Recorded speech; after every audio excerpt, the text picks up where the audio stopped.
जय श्री राम दोस्तों खोज भक्ति चैनल आज आपके लिए जो प्रसंग लेकर के आया है उस प्रसंग का नाम है गरीब की हाय। तो दोस्तों प्रसंग यदि पसंद आए तो कृपया चैनल को सब्सक्राइब करें और वीडियो को लाइक करें। तो दोस्तों चलते हैं प्रसंग की तरफ।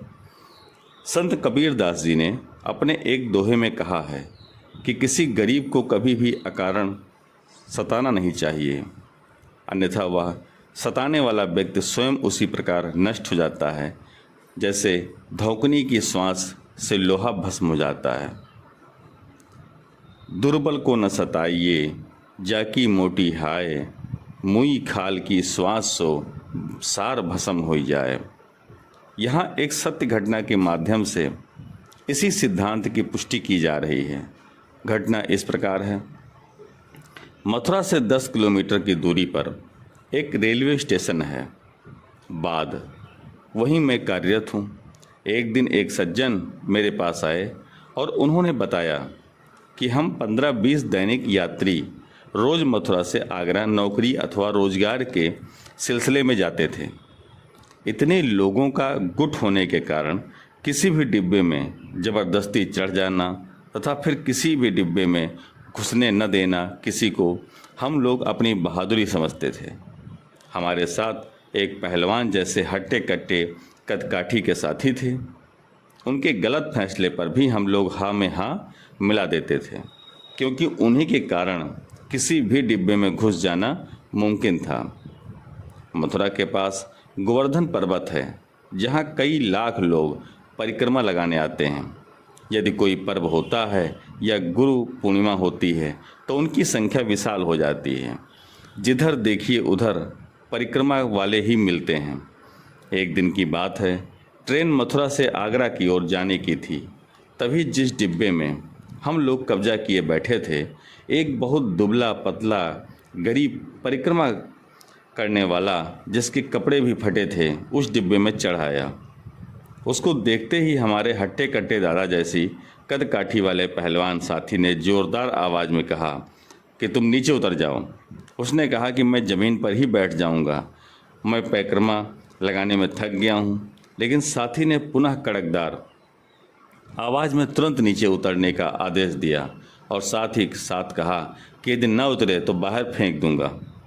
उसका मजबूत शरीर देख करके वह गरीब डर के मारे शीघ्र ही उतरने लगा, परंतु इतने में गाड़ी चल दी और वह चाह कर भी ट्रेन से उतर नहीं सका। दादा का आदेश न मानना उस गरीब को बड़ा भारी पड़ गया। दादा ने एक जोरदार थप्पड़ उस गरीब एवं बूढ़े परिक्रमा वाले व्यक्ति को मार दिया, जिससे वह बेहोश होकर वहीं डिब्बे में गिर पड़ा। जब उसे होश आया तो उसने कहा कि मेरी क्या गलती है, मैं आपकी बात मानकर उतरना चाहता था, लेकिन बूढ़े शरीर एवं गाड़ी के चल देने के कारण मैं उतर नहीं सका। आपको मारते समय यह भी ध्यान न रहा कि मैं एक कमज़ोर एवं बूढ़ा आदमी हूँ। कहीं मेरे प्राण पखेरु उड़ जाते तो मेरे परिवार का क्या होता।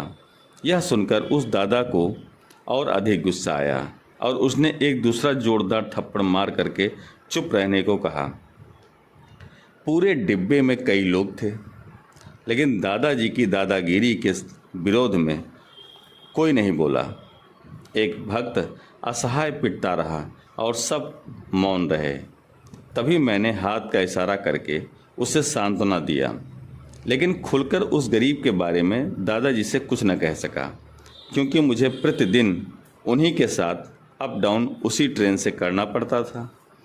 पूरे डिब्बे में डरते डरते जो मैंने उसे सांत्वना दी थी, तो इससे उसने मुझे अच्छा आदमी मानकर कहा, बाबूजी, मैं बूढ़ा व्यक्ति परिक्रमा में थक गया था, गाड़ी भी चल दी थी, वरना मैं उतर जाता, परंतु मुझे इतनी ज़ोर से मारा कि मेरा पूरा शरीर दर्द करने लगा। बाबूजी, यद्यपि मैं इनका बुरा तो नहीं चाहता, किंतु मैं यह सच कहता हूँ कि बहुत शीघ्र ही इनका अनिष्ट होने वाला है।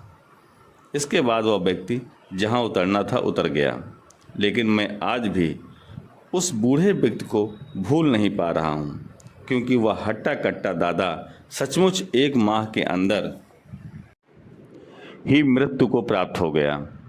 इसीलिए कहा गया है कि किसी गरीब असहाय को कभी भी सताना नहीं चाहिए।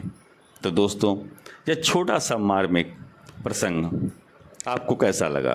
प्रसंग यदि पसंद आया हो तो कृपया चैनल को सब्सक्राइब और वीडियो को लाइक एवं शेयर अवश्य करें। धन्यवाद। जय हिंद, जय भारत।